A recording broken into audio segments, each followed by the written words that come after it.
Amma gareen kun lamaanuu qabsoo Oromootiif bu'aa homaatu hin qaban. Gareen kun eenyuun abaara yoo jennee OPDO dullattii abaara. Gareen kun garee warra amma irratti olola oofaa jirurraa waan ittiin adda ta'e homa tokko illee hin qabu. Maaliyaa biraa jijjiirra nuun qabnu duuti keenyas ka'umsi keenyas sirna nafxeenyaa kana wajjin qofaa warra jedhedha. Wanni amma jara gidduutti deemaa jiru bolola aangoo malee hiikaa biraa homaatu hin qabu. Jaruma OPDOdhuma bobaadhuma TPLF jala turetu arra ABO fi waboo TPLFitti maxxansee rukutee balleessuudhaaf qaanii tokko malee ijaa shaboodhaan dhiqatee miidiyaatti gadi ba'ee dubbataara miti. Wal abaaranii uummata duratti uummata keenya kana gabeettutti nagadatu. Hammeenya Oromoof qaban irra deddeebiidhaan mirkaneeffachaa dhufan waggaa 3 kana keessa. Waruma kaleessa Shanee Jawaariin abaluun maqaa dha'ee arrabsee dhidhimsaa bahetu arra nama dhugaa fakkaatee as bahee inti lallabaara. Akkuma namichi jedhee meemooriin keessan gabaabduu hin ta'in. Yoo xiqqaate du'a Hacaaluuti as waan nu godhaa dhufan yaadadha. Abbaa Gadaa Oromoo ajjeesuu isaanii ofitti ragaa bahaa jiraachuun isaanii waan gaariidha. Kana qofa miti nama ajjeesan hunda ragaa ofitti haa baanu. Hacaaluus akkatti ajjeesan ofirratti ragaa haa baanu. Obboleeyyan keenya manaa gafuudhanii ajjeesan hunda ajaja eenyuutiin akka ajjeefaman gadi baasii dubbadhu jedhaanii nama akkas waan kana katabu. Kana wal haa saaxilan. Akkuma beekamu OPDO'n warra biltsiginnaa keessaa warri afaan Oromoo dubbatu jechuudha. Lola hanga ammaatti deemaa ture kana keessatti of qusannoo tokko malee humna warra Tigraayis haa ta'u waraana bilisummaa Oromoo mo'achuudhaaf of qusannoo tokko malee dammaqsaa turan, irratti duulaa turan, qawweedhaan, propaagandaadhaan karaa hunda isaanii danda'ame hundaan duula kana keessaa warra qooda leencaa qabudha. Kun beekamaadha jechuudha. Tarkaanfii gurguddaa namoota nagaa Oromoo irratti fudhachuu dabalatee jechuudha. Amma maaltu ta'e OPDO keessatti yoo jenne ilaalle yeroo itti waraanni kun mo'anneerra jedhaniitti ilaalaa jiranii amma jirri jechuudha. TPLF naannoo isaa Tigraayitti deebi'eera. Waraanni bilisummaa Oromoo immoo eessayyuu hin gahu isa akkatti qoqqoodnu beekna. Kanaafuu inni nu sodaachisu TPLF ture. TPLFin ganda isaatti deebifneerra kan jedhurraa ka'uudhaan amma rakkoo duraan obsanii walii baatanii deemaa jiran sanatti as deebi'anii jechuudha. Sun maanni kan jedhudha gaaffiin. Rakkoon OPDO keessa jiru dhugumatti maanni? Rakkoo humni tokko achi keessaa ummataaf amanamee inni kaan ummataaf amanamuu dhabuuti. Gaaffiin gaafatamuu qabu kana jechuudha.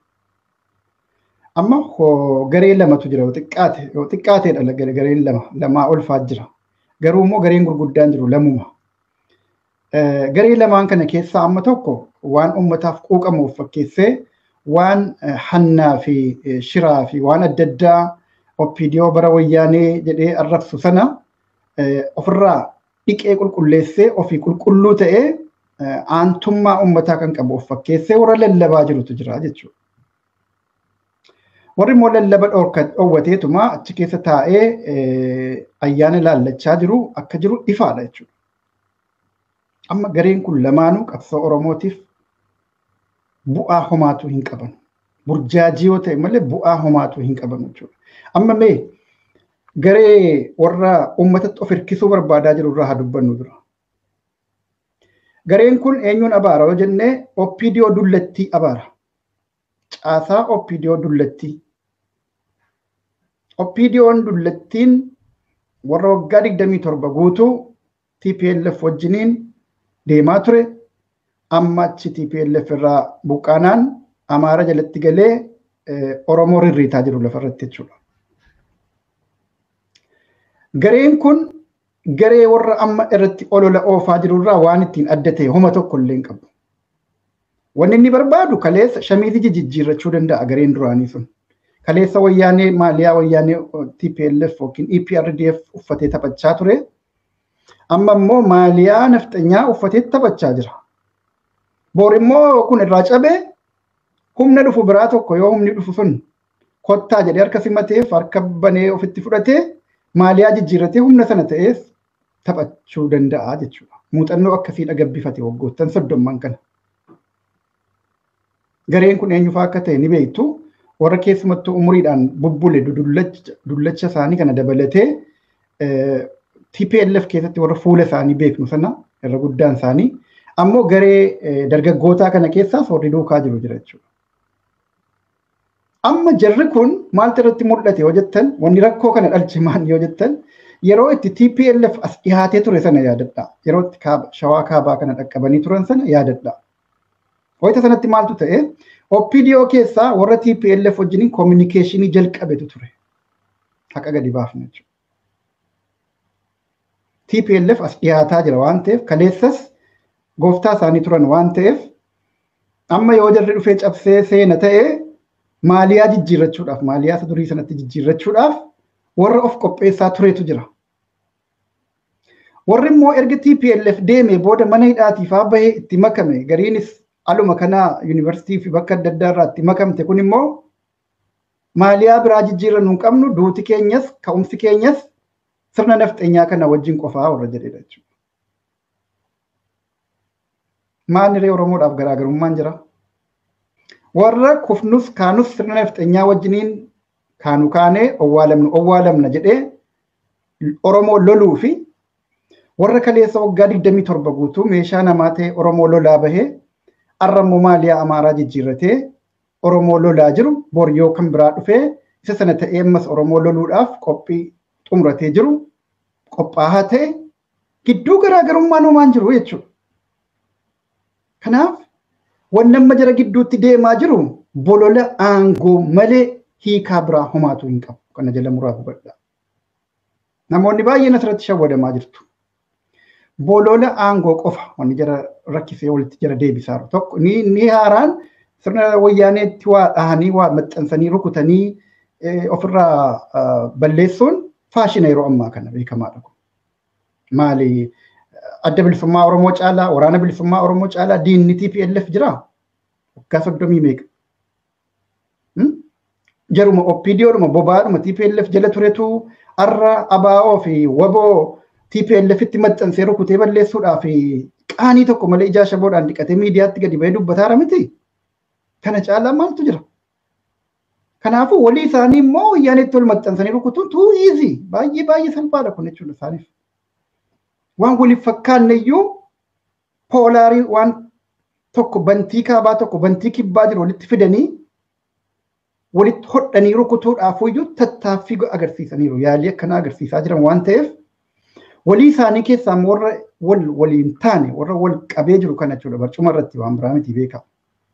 Warra akkasii immoo fuudhanii TPLF wajjin kaleessa turte waan ta'eef jedhanii wal abaaranii uummata duratti uummata keenya kana gabeettu itti nagadatu. Nuti Oromoodhaaf aantummaa qaba jedhaniiti shaneenis Oromoof hin taatu wayyaaneenis Oromoof hin taatu kan Oromoodhaaf ta'u nuyi faradoo nafxeenyaa amma dhufne kanadha warra jedhu kanatu amma nama dhugaa of fakkeessee warra duraanii sana rukutaa jira jechuudha jara doorsisaa jiran jechuudha. Jarri sun immoo amma maybii gaafa TPLF tarii ammoos deebi'ee dhufee dhiyaate immoo jaratu olaantummaa qabaachuu danda'a ta'a. Hin beeknu. OPDO'n garuu yoomuu OPDO'dha. Haqa walitti himna jechuudha. Koos hammeenya Oromoof qaban irra deddeebiidhaan mirkaneeffachaa dhufan waggaa 3 kana keessa. Kanaaf waan irra dibaa tokko hin barbaachisu. Isaan keessa namni nagaan tokko jira eeyyee jiraachuu danda'a. Garuu aangoo hin qabu, humna hin qabu, sagalee hin qabu. Too guyyaa tokko dubbatee achumatti dhidhiinfama jechuudha.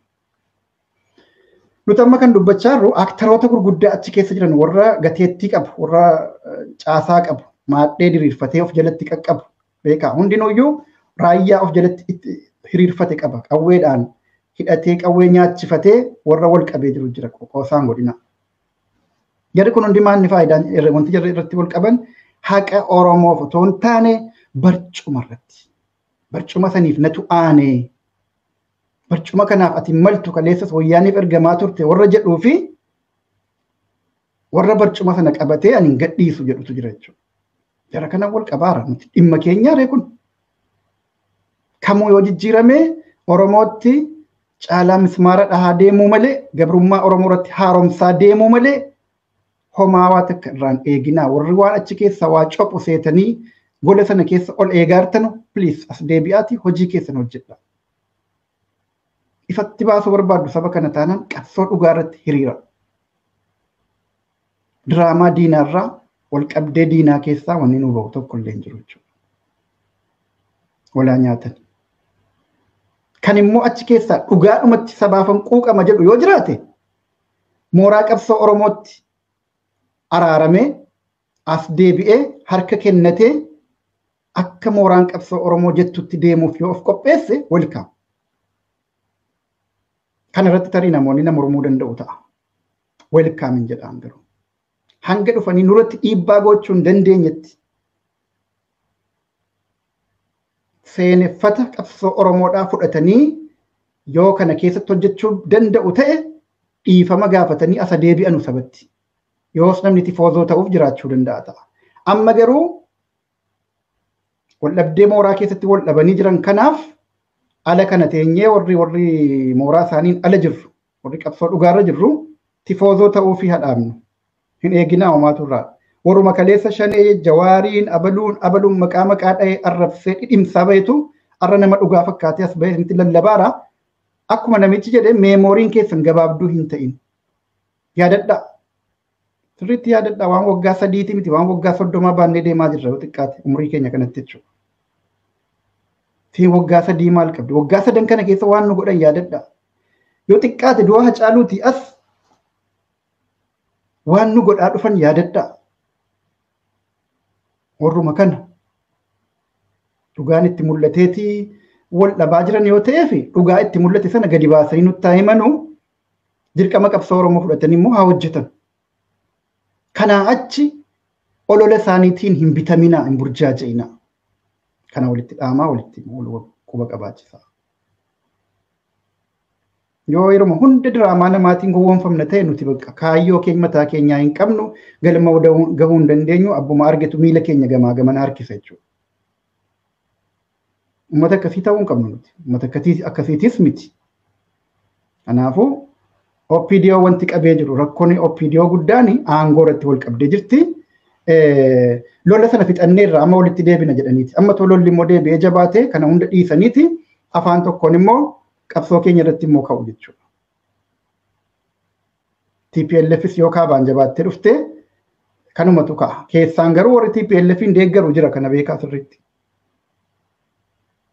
Kana tokko viidiyoo wal nyaachisaara. Kana immoo dubbadheen ture yoo xiqqaate torbaan lamaan tokko dura viidiyoo tokko keessatti rakkoo biltsiginnaatti as dhufaa jiru jedhee waan dubbadhe tokko namoonni hordoftaniitu ta'ee yaadachuu dandeessu.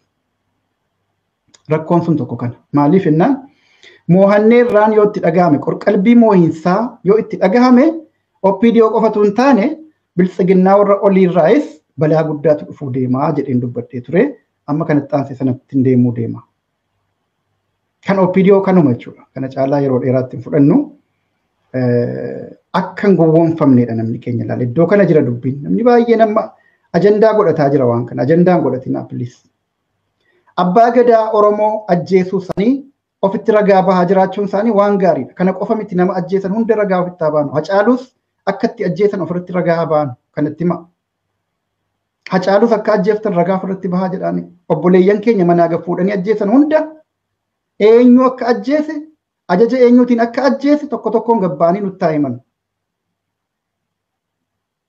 Kan ajjeesanii Oromoo fuudhanii shaneetu ajjeese jedhanii Oromoo walitti deebisanii wal lolchiisuudhaaf carraaqaa turan sana hunda gadi bahanii konfeessaa godhan. Ofaa saaxilan. Yoo dhuguma xurii dhugaa of keessaa qabaatan jechuudha. Kana achi diraamaa isaaniitiin hin gowwoomfaminaa wala nyaattu kafeetti walaa gootu. Sobdi. Gaafa namichi achi gaditti ka'ee tokkichumaan dhidhimtii jirra kanaaf sobduudha jechuudha. Dhugaan seenaa. Waan fagoo deemu isinitti hin fakkaatin. Hojii keessanitti jabaadhaa hojii keessan hojjedhaa jira dhiisaa. Yaa abbaa gadaa kaleessaa ajjeesanii shaneetu ajjeese jedhanii torbaan lamaan sadan tokko dura olola isaanii baratan Hacaaluu irratti baran sana haaromsaa turanii sana waan gurraa qabnuuf jecha amma yeroo jirra akkas jettu ajandaa guddaa nuti fakkaachuu danda'a ta'a. No, akkasii miti. Amma abbaa gadaa sana eenyu akka ajjeese ajaja eenyuutiin akka ajjeefaman gadi baasii dubbadhu jedhaanii nama akkas waan kana katabu. Abbaa gadoo abbootii gadaa karrayyuu kan ajjeese eenyu ajaja eenyu harka keessaa qaba OPDO keessaa kana wal haa saaxilan. Dhugumatti yoo xiqqoodhuma tokko dhiigni abbootii gadaa sun kan itti dhaga'amtu.